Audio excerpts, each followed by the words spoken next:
آل India Muslim personal لا board کا ہو، ملی council کا ہو، اور دیگر سیرت کا جلسہ ہو، عظمت رسول کا جلسہ ہو، ان میں خوب آگے بڑھ کر حصہ لینے والی شخصیت مولانا زبیر احمد خان صاحب رشادی، وہ حضرت کے ہاتھوں سے اپنی تہنیت حاصل فرمائے. اور اسی طرح ایم ایل اے صاحب کی خدمت میں بھی شہر کے تمام علماء اکرام یہ تہنیت پیش کر رہے ہیں. پڑھی نہیں جائے گی، ڈائریکٹ پیش کریں گے.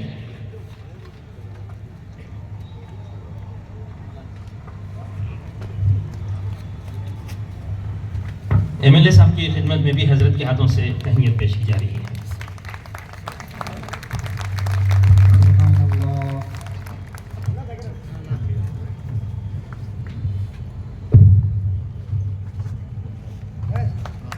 الحمدللہ آل انڈیا مسلم پرسنل لا بورڈ شاہد ضلع کرنول کی بڑے خدمات ہیں، بڑی محنتیں ہیں. کرنول کی جو آل انڈیا مسلم پرسنل لا بورڈ ہے، اس کے صدر مولانا سید ذاکر احمد صاحب ہیں اور ہمارے مولانا زبیر احمد خان صاحب ہیں، اور بھی بہت سارے شہر کے علماء کرام ہیں. الحمدللہ پرسنل لا بورڈ کی طرف سے جو بھی ہدایت آتے ہیں اس کے مطابق الحمدللہ پوری طرح گامزن ہیں، لگے ہوئے ہیں. نو منتخب صدر عالی جناب مخدومنا و استاد الاساتذہ حضرت مولانا سید خالد صاحب رحمانی صاحب دامت برکاتہم، آپ کی سرپرستی انشاءاللہ آپ کی ہدایت پر قدم بقدم ہم چلیں گے. نہ صرف یہ تنظیم بلکہ اس کے تابع پورے جتنے ہمارے شہر کے جتنے بھی علاقے کے لوگ ہیں سب انشاءاللہ عمل کریں گے.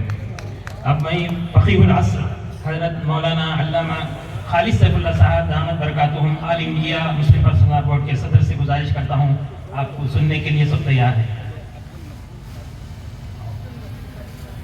اس سے پہلے جناب مولانا عبد المتین خاکری صاحب سے، جو رکن اساسی ہیں آل انڈیا مسلم پرسنل لا بورڈ کے، حیدرآباد سے تشریف لائے ہیں ہمارے درمیان، وہ خطاب فرمائیں گے. اس کے بعد حضرت کا تفصیلی خطاب ہوگا. صدر محترم کو ہم سب کو سننا ہے. السلام علیکم ورحمۃ اللہ وبرکاتہ. اعوذ باللہ من الشیطان الرجیم. بسم اللہ الرحمن الرحیم. الحمدللہ رب العالمین والصلاة والسلام علی رسولہ النبی الکریم. اما بعد، محترم فقیہ العصر صدر بورڈ مولانا خالد سیف اللہ رحمانی صاحب مدد اللہ العالی، بورڈ کے دیگر اکابرین، علماء اکرام، سیاسی قائدین، معزز حاضرین اکرام، میں نے حضرت والا سے گزارش کی کہ بارش کے آثار ہیں، میں کسی اور موقع پر انشاءاللہ مخاطب کرنے کی سعادت حاصل کروں، آپ مخاطب کرائیں، لیکن صدر محترم کا حکم ہے اور میں بورڈ کا ایک ادنا سے سپاہی ہوں اور میں نے حکم کی تعمیل میں آپ کے سامنے کھڑا ہوں. عزیزان گرامی، گفتگو تو بہت زیادہ کرنی تھی، لیکن میں اپنی گفتگو کو مختصر کرتا ہوں تاکہ آپ حضرت والا کے خطاب کو سماعت کریں. موجودہ حالات جو ملک کے ہیں، بدلتے حالات، اس پہ ہماری ذمہ داریاں عنوان ہیں. اس وقت ایک بات یہ پہلائی جاتی ہے مسلمانوں کے بارے میں کہ مسلمانوں کا جو رول اس ملک میں رہا ہے وہ منفی رہا ہے. یہ نوجوان پہلے ذہن سے نکال دیں اور یہ بات ذہن میں رکھیں کہ آج جو بات کرتے ہیں کہ جو ہے ہم نے ایسا کیا، انہی کے دور میں کتنے ہزار جو مربع گز زمین چائنا قبضہ کر چکا ہے. ایک دور تھا چائنا آسام سے اندر داخل ہوا تیز پور تک اور فوج بھاگ گئی، وہاں کے جو ہے کلیکٹر صاحب چھوڑ کے چلے گئے اور مسلمان آگے بڑھے. تیز پور کے مسلمانوں نے گھر میں جو تھا اس سے چائنی فوج کا مقابلہ کیا، ان کے منہ پھیر دیے. شاگلا چیف منسٹر تھے، ان کو کہنا پڑا کہ جو ہے مسلمانوں نے ہندوستان کی لاج رکھی. نوجوان شرمندہ ہونے کی ضرورت نہیں ہے، یہ منفی جو میڈیا کے ذریعے پھیلایا جاتا ہے آپ کے خلاف، اس سے آپ فکر ہی مت کریے. ہم نے بہت کچھ ملک کو دیا اور دینے کا جذبہ ہم رکھتے ہیں، ہم کسی کی پرواہ نہیں کریں گے اور کسی کو سننے کے لیے ہم تیار ہیں. عزیزان گرامی، میں جانتا ہوں یہ بورڈ کا اجلاس ہے اور بورڈ کے اجلاس میں مجھے کچھ بورڈ کی بھی باتیں کرنا ہے. آپ کو اندازہ نہیں ہے کہ اس وقت جو کوششیں بورڈ کے تعلق سے ہو رہی ہیں وہ میں سمجھتا ہوں کہ مجھ سے پہلے ہمارے نوجوان فقی